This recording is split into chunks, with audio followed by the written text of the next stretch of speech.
Sinipag magluto ng hapunan si Tito Otits ngayong gabi mga tol. Kaya apat na klaseng solid na panghapunan ang lulutuin natin. Bago ang lahat, pupunta muna tayo sa mga source ko sa palengke at bibili na tayo. Unahin na natin itong mga aromatics natin mga tol. Tapos rekta naman tayo sa bilihan ng ipon. Rumoksi rin tayo dyan ng 1 kilong laman ng Blue Marlin para sa ating Blue Marlin pepper steak at Blue Marlin sizzling honey lemon. Tapos yan, nag-abutan na kami ni Kuys. Tapos yan, rekta tayo sa mga bilihan pa ng iba pang aromatics. Tapos nun, rektaan sa bahay. Sibakin na natin tong buong manok sa breast part niya. Whole chicken sa Thai, ang dali natin dito mga ropa. I-press lang natin yung chicken ng ganyan. Tapos, tsaka natin hihiwaan yung mga laman-laman niya. Kasi dyan natin papasukin yung mga solid na aromatics sa kanya mga tol. Tapos yan, sibak na tayo ngayon ng tanglad para sa ating chicken sa Thai yan. Set aside muna. Balik natin tong manok. Lagay tayo ngayon ng curry powder. Lagay tayong 3 kutsara ng red curry paste. Lagay na rin tayo ng gata mga boss at 1 kutsaritang chicken powder. Lagay na rin natin yung sinibak nating tanglad. Saka natin halu-haluin ngayon tropa. Tapos marinate natin yan at least 2 oras. Tapos dito naman tayo sa ating kalahating kilong hipon. Babalatan lang ni Tito Otis ng basic yan mga tropa. Tapos yan, malinis na yan tol. Timplahan natin ngayon ng white pepper, paprika, konting asin at garlic powder. Lagyan rin natin ng konting oil tsaka natin halu-haluin. Ganun lang ka-basic at kasimple ang marinate niyan. Dito naman tayo sa Blue Marlin natin mga tol. Timplahan lang natin yan ng salt and pepper at Lea and Perrins mga tropa. Marinate yan ng ating pepper steak. Marinate na rin natin tong huling kalahating kilo ng Blue Marlin natin mga boss. Asin at white pepper lang para hindi mangitim. Tapos pigaan natin ng lemon para sa ating honey lemon Blue Marlin mamaya. Sibak na rin tayo ng white onion mga tol. Next natin yung bell pepper. Tapos huli natin yung mga lemon natin mga par. Set aside, gawa naman tayo ngayon ng butter mix para sa ating hipon. Harina, itlog, asin, white pepper at malamig na tubig lang yan mga ropa. Tapos halo-halo lang natin ng ganyan. Safe na yan. Ednis na tayo ng kalan, lagay natin yung wok, tapos lagay lang tayo rito ng semi-gear oil na mantika. Lagay na natin sa butter mix yung marinated hipon, tapos rekta salang na rito, yung uminit na yung mantika natin mga tol. Ganyan lang kasimple yan mga tropa. Toppings yan ng prawn salad natin mamaya. Makikita mo, sobrang solido niyan mga tol. Bali nakatatlong salang din tayo dyan ng ating mga prawns. Tapos lagay na natin yung gear oil natin dito sa lagayan natin ng used oil mga tropa. Check nyo, nasa TikTok shop ko yan. Tapos dito naman tayo sa isang buong chicken sa Thai natin. Gupitin natin tol para magkasya sa ating Lea o air fryer. Salang na natin itong kalahating manok, 15 minutes each side sa 180 degrees mga tropa. Tapos yan, balik ta rin natin, hintayin ulit tayo. Tapos dito naman, edis tayo ng kalan, lagay natin yung wok, lagay tayo ng konting oil at pipretuhin na natin tong Blue Marlin pepper steak natin. Niluto natin ng 3 minuto each side mga tropa para saktuan lang. Tapos ednis ulit tayo ng kalan, pipretuhin na natin tong pang honey lemon Blue Marlin natin mga tropa. Simple lang, pinadaan lang natin sa harina tapos dyan natin iprito 3 minutes each side din para saktuan lang mga boss. Tapos yan, itotos-tos lang yung Tito Otis yan para hindi madurog yung mga isda natin tol.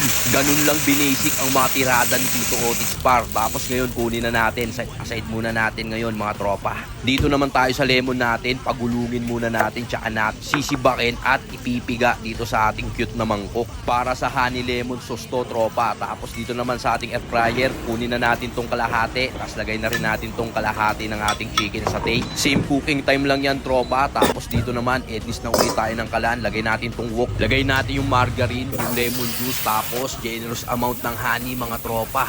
Lagay rin tayo ng white pepper at chicken powder mga boss, tapos tsaka natin hahaluin ngayon. Lagay na rin natin yung lemon at brown sugar, tsaka natin pakuluan maigi. Tapos lagay lang tayo dyan cornstarch slurry, tapos yung ganyan na yung consistency ng sauce. Safe na yan tol.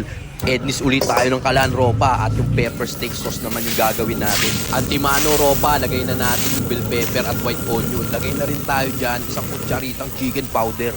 Konting black pepper na rin. Lagay rin tayo dyan ng konting oyster seasoning. Halo-halo lang natin mga ropa. Tapos pang final, lagay tayo ng cornstarch slurry at konting sesame oil. Literal, okay lang ina. Tapos dito naman, balik na rin natin yung chicken. Tapos edis ulit tayo ng kalan mga tropa.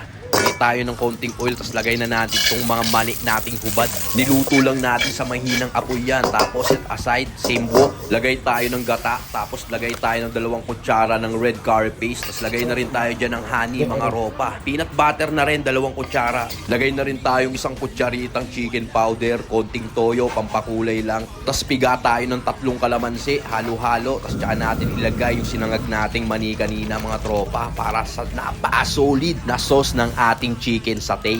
Tapos rekta salin sa lagayan. Tapos kunin na rin natin tong luto na nating chicken satay.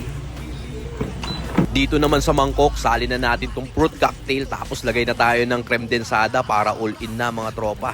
Tapos lagay muna natin sa freezer ng 1 oras, mga boss. Saan natin babalikan? After 1 hour, yan na, plating na tayo, mga tol. Pinaikutan muna natin ng lettuce, tsaka natin ilagay itong malamig na nating fruit salad, mga ropa. Sobrang solido yan. Pwedeng ulam, pwedeng pulutan, pwedeng pangimagas. Iyan ang sinasabi ko sa Europa eh. Hindi kita lalapagan ng hindi mabisa, par. Ano ka ba naman? Sibak na rin tayo ng cucumber natin, ropa. Pang-garnish natin yan sa ating chicken satay. Para kahit papano, medyo healthy ang ating ulam. Tapos dito sa ating plato, assemble na natin. Lagay muna tayo ng lettuce, tapos next natin yung cucumber.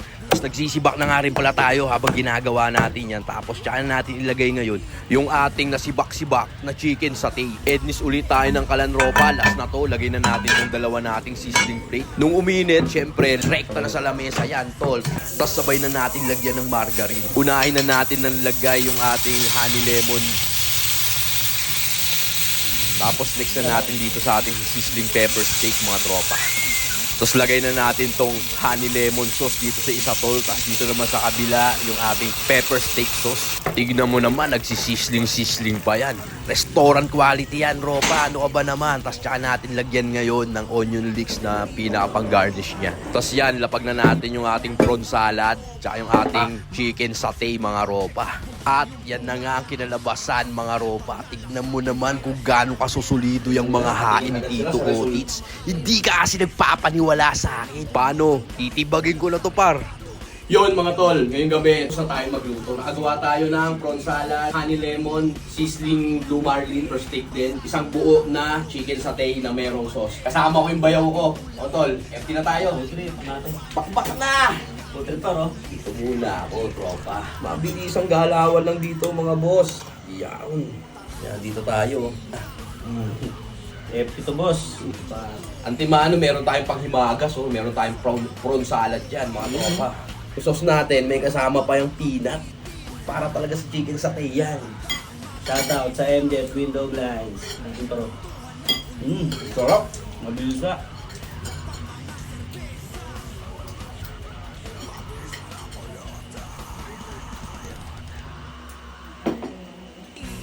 Tol, gawin mo. Ang sarap.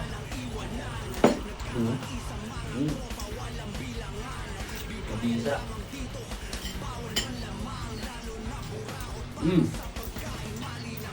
Speechless ako, mga ropa. Grabe. Sobrang sarap, mapapakuha ka to.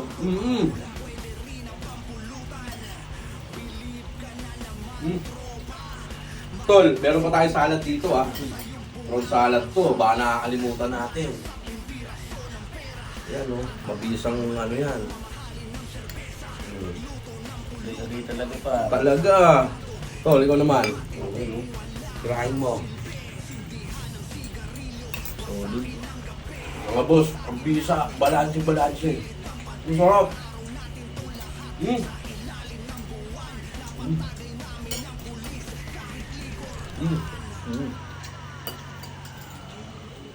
Paano, mga tropa? I-enjoyin lang namin to, tatagay pa kami. Hanggang dito na lang. Peace.